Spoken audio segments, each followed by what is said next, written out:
G'day everyone, Goober here with another Torchlight Infinite video. This one is to try and help you with your league start. One thing that I find a lot of people struggle with is what to do when you first get to the mapping stage after the campaign. Obviously you won't start at tier 8 or whatever. You'll be starting on time mark 1, and then it has been streamlined a lot. It used to be time mark 1 through to 7 for each zone. Now simply you just have to go through and complete a number of maps to get through time mark 1, time mark 2, 3, 4, 5, and then it jumps all the way up to 7. Time mark 6 doesn't exist, but the main thing that you should be focusing on is clearing through all of the time marks. Don't get too wrapped around upgrading your character too much. During this stage, you can just use the set pieces for pretty much every class and smash through the early time marks. And once you get to time mark 7, that's when you can start to specialize a little bit.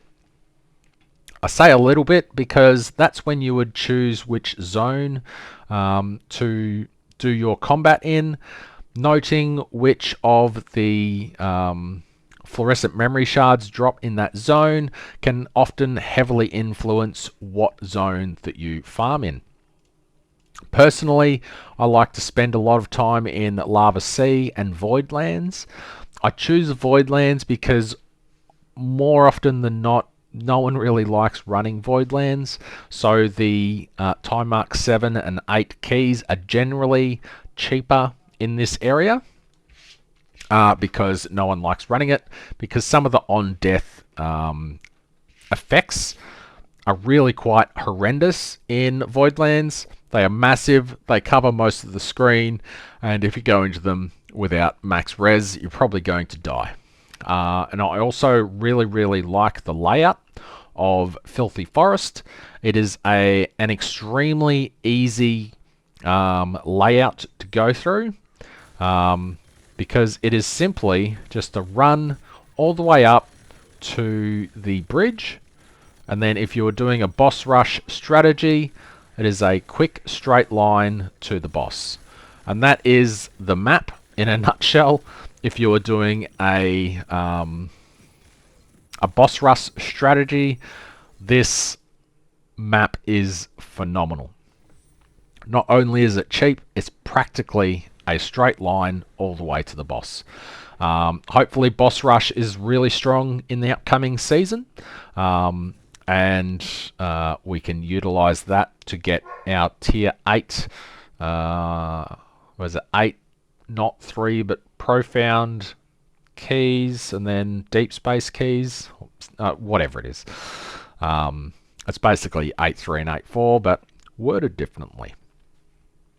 So once you find an area and a map that you really like, it's a little bit brainless, but you can just spam it to get some initial currency up. A lot of the early game legendaries go for quite cheap because they'll drop for someone and they just need 50 or 100 flame elementium to further their build. So the faster you can get to maps, the better. You shouldn't really be focused on gear at all during the campaign. There is some really helpful or useful treasure troves. Hopefully they're still around in the upcoming season because they help you through the campaign a lot. But once you get to maps, that's when you should really be focusing on getting levels, because extra talent points are pretty much one of the best progression modifiers that you can get, just getting those extra talent points. There will be a progression I guess quest chain. I can't think of the word that I want right now, but there'll be quests that tell you to get your div slates, get 2 div slates, get some legendary div slates, get your hero relics, etc. And there will be a progression chart to follow through in that. Hopefully it's pretty much centered around early game so people can really progress a lot faster. Once you get into time mark 7, generally the loop between 7, 1 to 0, 1 and 2 isn't that huge. As you can see, there is a 9% chance that the Plane Watcher will drop exclusive legendary gear. There is the 10% additional drop rate per stage as well. However, if you're just clearing maps early on, then you're pretty much going to be progressing really quickly anyway.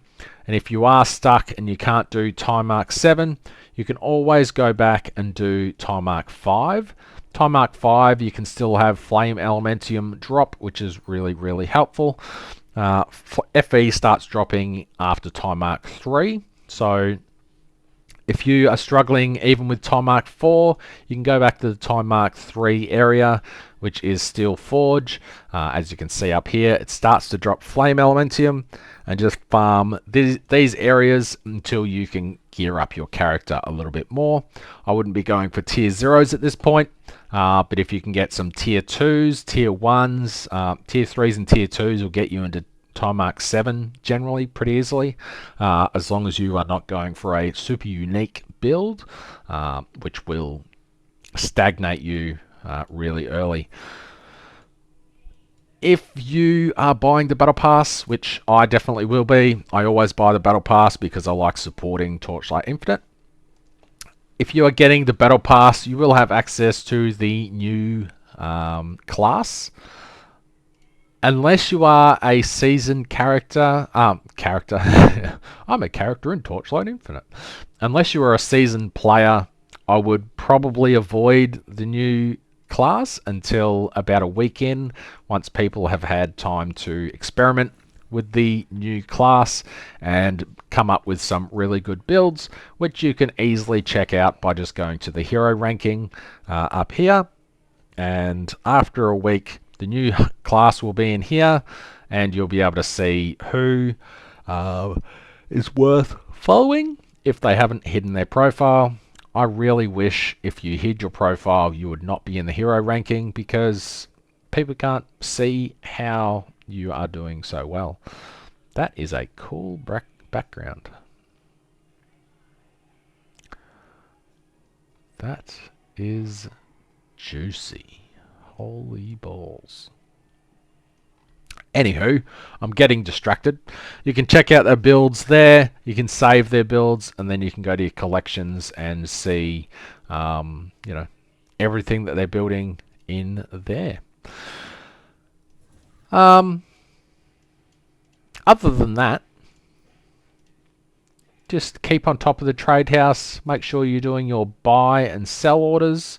As shown in my tips video, you can just sell Flame Elementium for generally 2 to 3 times as much as that you would buy it for. So if you are early on and you are after Flame Sand is generally pretty pricey early on.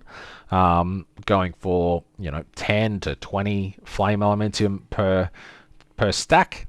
Kind of like right now, actually. It'll probably sit around about the 0.2 mark. So you'd be selling a stack of Flame Sand for 20 Flame Elementium, and then in the same breath you could be buying Flame Sand for so you want to sell 10 Flame Elementium for 2,000 Flame Sand. And quite often you'll get that trade and it will fulfill. So on one hand, you're buying 1,000 Flame Sand for 20, and you're selling 2,000 for 10, or you're selling 10 for, you know what I mean. You're basically making 2 to 4 times your profit just by flipping currency. If someone's desperate for Flame Elementium and they have 2,000 Flame Sand, they may feel that, and then you'll have 10 Flame Elementium, and you can keep doing this flip, which is really quite nice. I've gone over region-specific drops. Or have I? Hopefully this stays the same in the next season. This season it was possible to target farm certain drops. So on time mark 7, the plane watcher would drop specific things. So the plane watcher drops all these beacons and skills. They are generic. However, legendary gear dropped by the plane watchers is unique, and this was an easy way to farm up a Warden's Breastpin. So if you are farming in the Steel Forge a lot and you get to the plane watcher, you have a really good chance of getting a Warden's Breastpin. I say really good, but it's still about a 1 in every 50, which is kind of crazy, but it's something that you'll benefit from if you are target farming this area. That's pretty much all I will be focusing on in the first day. After a day or so, then you can go out and target farm certain league mechanics, as you'll have enough star shards in the void chart, etc. I guess one more huge tip would be just go for a really generic setup on the initial days. So one huge thing that you would be doing is going for the energy cores. I thought I just did reset all. There we go. So an initial setup would be all of the energy cores, because they will be worth quite a lot early on. Elixirs of Oblivion will be worth quite a lot early on. Embers, quite possibly quite good. And then you would just go down and get all of the generic stuff around here. So that would be quite effective early on. And then going on to compasses, I would get a lot of the compass nodes as well. And then I wouldn't be specifically going into any builds that require specific compasses, because a lot of the compasses, if not all of them, are from player drops. So if you are trying to do a strategy in, say, Dark Surge that requires a compass, going into this too early is probably just going to shoot yourself in the foot. Obviously, you could always go for the ones that just are the chance for Dark Surge to appear and go that way. However, I wouldn't go too heavy into this. One really good one that I would suggest doing is Eterna. Chance for it to spawn with the keys and stuff. However, it is much the muchness and up to you. Yes, Leo.